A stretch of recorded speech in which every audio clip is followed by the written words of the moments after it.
Hey guys, in this video I'm going to show you how to open a DWG file inside of Planswift. If you find this video helpful, please consider to like this video and subscribe to my channel. In saying that, let's just jump straight into the video. Okay, so what we first need to do is open up Planswift, and now under the Home tab, click onto New. And now from here, give this job number or name and description and notes. I'm just going to call this 123 for this example. Going to leave notes. Make sure it's set to local. A measurement type can be either English or metric. Then from here we want to go ahead and click onto next.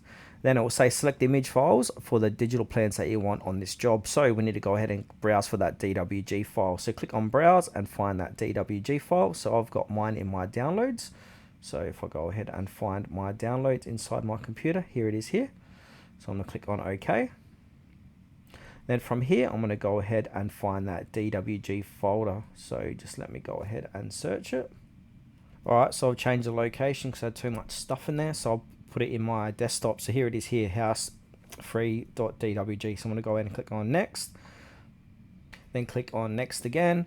Then it'll say Planswift is now ready to create your new job. So go ahead and click on to finish. Now it's going to go ahead and copy your images files to Planswift, and now you can see here, this is the DWG file open inside of Planswift.